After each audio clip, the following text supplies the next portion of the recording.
e que possamos nesses instantes acalmar o nosso coração, a nossa mente, agradecendo por mais esta oportunidade. Nós vamos sentindo a presença, o amparo do nosso anjo da guarda, este querido companheiro que está sempre ao nosso lado, nos amparando, nos fortalecendo, nos intuindo e nos guiando em todos os momentos.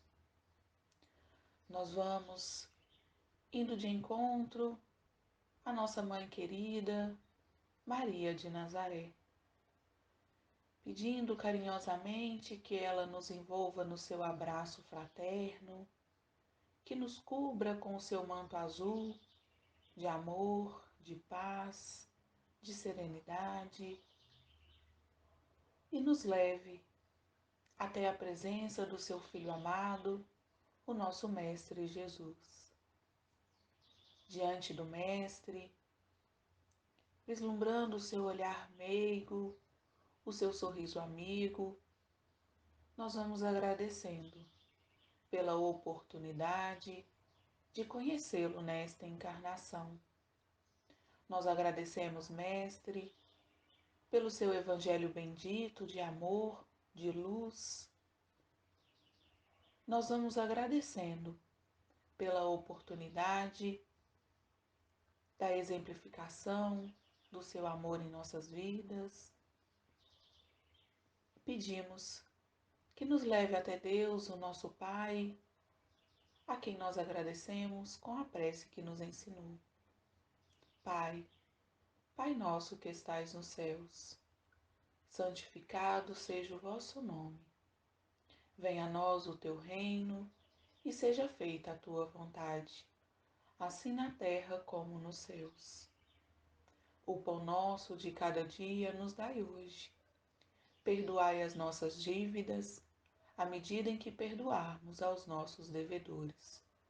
E não nos deixeis cair em tentação, e livra-nos de todo e qualquer mal. Graças a Deus, que assim seja.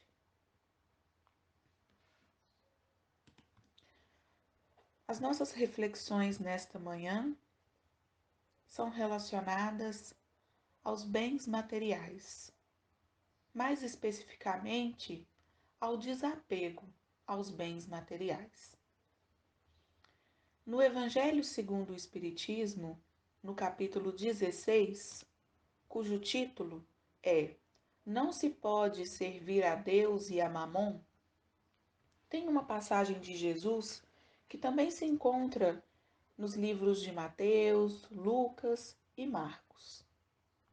E a passagem nos traz o seguinte: Então aproximou-se de Jesus um mancebo e disse: Bom mestre, que bem devo fazer para adquirir a vida eterna? Respondeu Jesus: Por que me chamas bom? Bom, só Deus o é.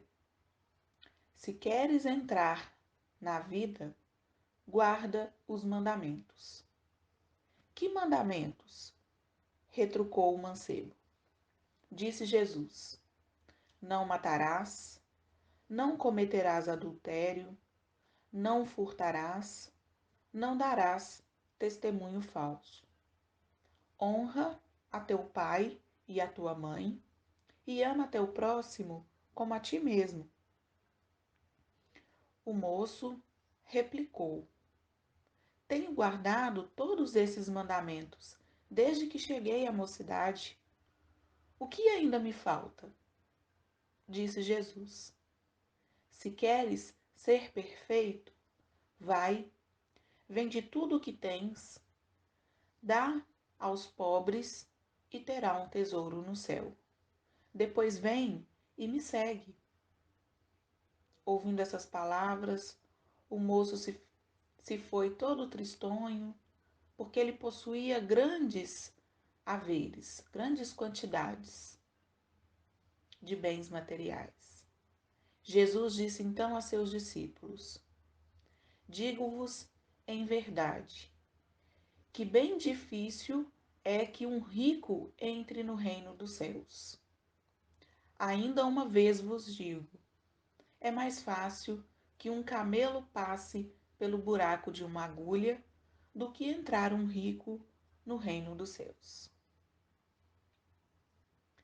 E ao analisarmos essa passagem, essas palavras e os ensinamentos de Jesus, é necessário que a gente se atente para alguns pontos muito importantes que nós temos nessa passagem.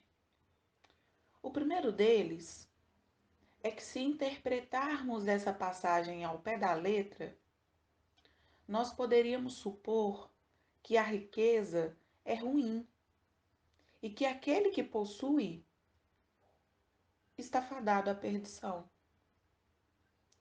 Mas, por outro lado, se a riqueza fosse um obstáculo absoluto à salvação, Deus, como um Pai bom, justo e amoroso, ele não iria conceder essa perdição a alguns de seus filhos. Isso vai contra o que se pensa, o que se acredita de Deus como um Pai justo, como um Pai amoroso.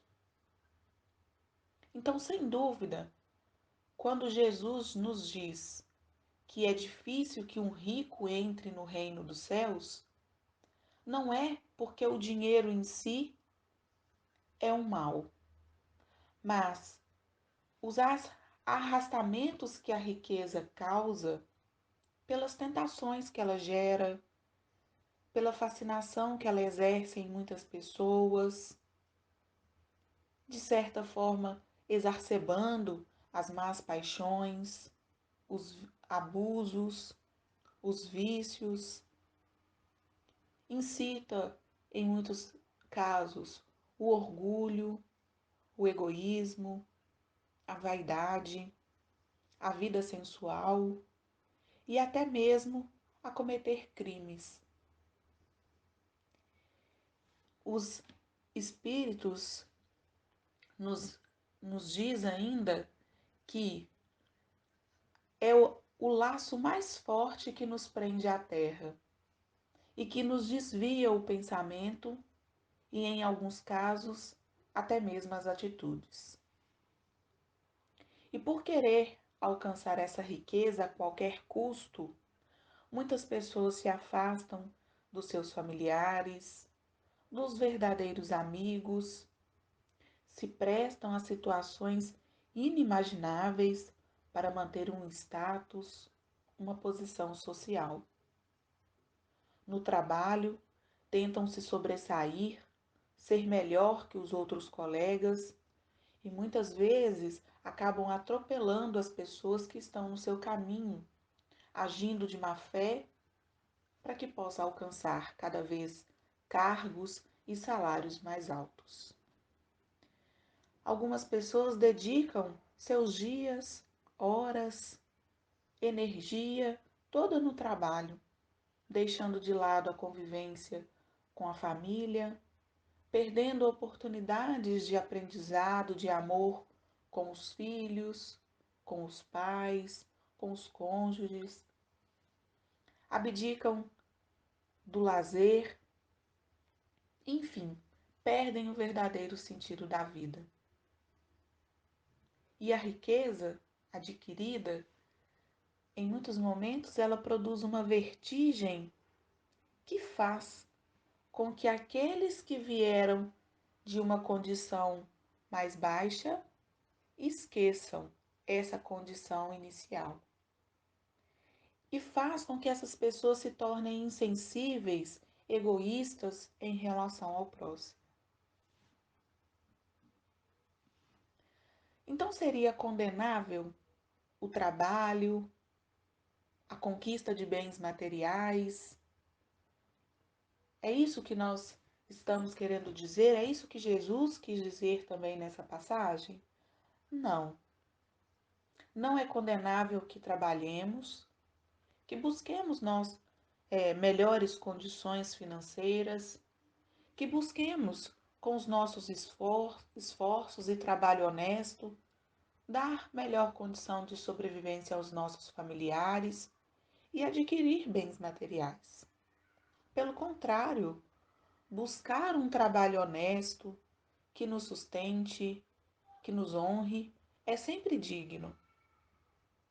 Mas cabe-nos, enquanto seres vivendo nessa encarnação, trabalhar em prol dessa melhoria material do planeta e também de contribuir com a evolução. Esse também é o nosso papel, esse também é o nosso objetivo. Então, todas as áreas, né, os pesquisadores, cientistas, médicos, professores, profissionais de limpeza, cada um tem o seu papel importante no mundo, desempenhando a função que lhes cabe com sabedoria, com dignidade, mas sem querer passar por cima de ninguém, conquistando aquilo que é seu de direito, do seu trabalho honesto. Então, o trabalho, ele nunca é, o melhor dizendo, o trabalho ele é sempre bem-vindo. Um trabalho honesto sempre é digno. E também não é dito em nenhum momento que a gente não deve valorizar os bens materiais que a gente possui. Às vezes, aquele bem que nós conquistamos com muito esforço, com muito trabalho, isso seria descuido e seria indiferença. Então, quando Jesus nos diz, na verdade, quando ele disse àquele homem que questionou sobre quais seriam os meios de ganhar a vida eterna, desfaze-te de todos os teus bens e segue-me, ele não quis mostrar que a gente deve desfazer, despojar de tudo que nós temos para a gente conseguir alcançar a salvação. Jesus quis nos fazer refletir sobre o apego aos bens materiais. E que esse apego é o obstáculo. É a ele que nós devemos combater em nós. E muitas vezes esse apego se manifesta em situações bem simples e mínimas no nosso dia a dia. Em alguns casos, passa-se até mesmo despercebido por nós. Então, quando nós nos apegamos, por exemplo, a uma roupa, a um calçado, se o mesmo estraga ou danifica, ficamos irritados, chateados. Pior ainda, se alguém diferente de nós é quem as estragou. Quando uma roupa já não nos cabe mais, já não nos serve, mas a gente mantém aquela roupa ali no guarda-roupa, com a justificativa de que um dia essa roupa vai nos servir, ao invés de retirá-la e doar aos nossos irmãos mais necessitados. E assim, nós vamos acumulando desnecessariamente roupas, calçados, objetos que já não nos servem mais. Quando não queremos emprestar um livro a um amigo que nos pede, com medo de que não nos devolva, ou simplesmente devolva, mas com a capa marcada, as folhas sujas, entre outros. Dentro de nossos lares, quando não gostamos que ninguém pegue ou mexa em nossos pertences sem a nossa permissão ou até mesmo a nossa supervisão. Então, nesses pequenos momentos, será que não estamos cultivando o apego?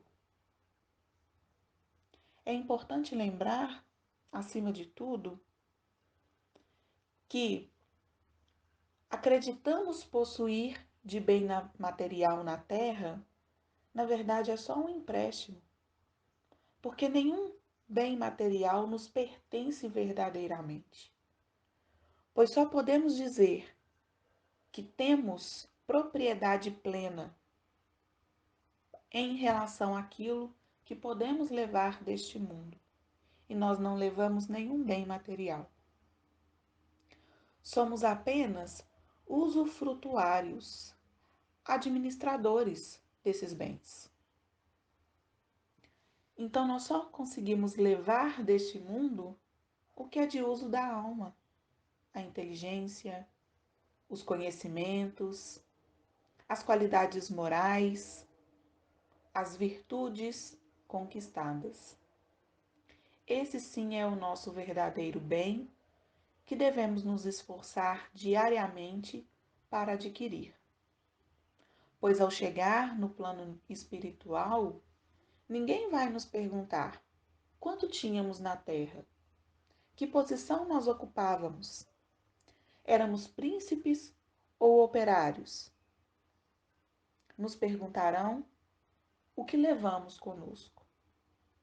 Ou seja, os nossos bens que tínhamos aqui na Terra não serão avaliados.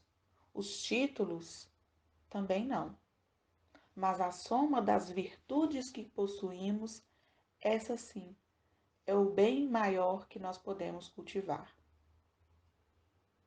Ainda no Evangelho segundo o Espiritismo, tem uma orientação que acho muito importante de compartilhar, que nos diz o seguinte: o desapego dos bens terrenos consiste em considerar a fortuna no seu justo valor, em saber servir-se dela para os outros e não apenas para si mesmo, a não sacrificar por ela os interesses da vida futura, em perdê-la sem reclamar, se aprouver a Deus retirá-la.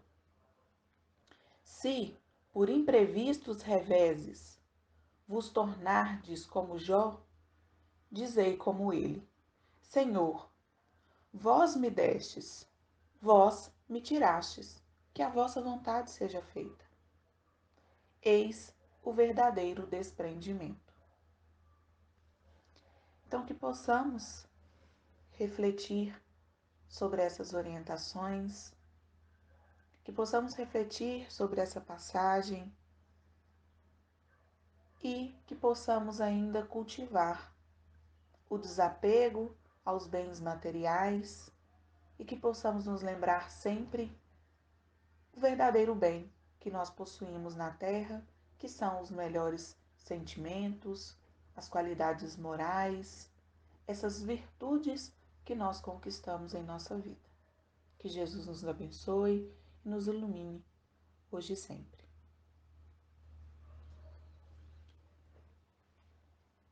Que possamos buscar os nossos melhores sentimentos em nossos corações, sentimento de amor, de paz, de gratidão. Que possamos, nesses instantes, transformar esses sentimentos em vibrações de amor. Vibrações que possam ser direcionadas por todo o nosso planeta Terra, que possamos direcionar essas vibrações de amor e de luz pelo nosso país, por todos os hospitais, por todos aqueles que se encontram enfermos nos leitos de dor. Vamos vibrando intensa paz, intenso amor por cada ser necessitado, por cada lar que se encontra em desarmonia, vibrando por todos aqueles que nos pedem preces, vibrando intensa paz, intenso amor pelos nossos familiares, pelos nossos amigos, pelos nossos colegas de trabalho e ambientes de trabalho. Que possamos vibrar intensa paz, intenso amor por aqueles que temos maiores dificuldades de convivência e por aqueles que se dizem nossos inimigos. E que possamos deixar intensas vibrações de amor e de luz em aberto, para que a espiritualidade amiga possa levar onde se fizer mais necessário. Vamos vibrando por nós mesmos e rogando a Jesus que assim seja.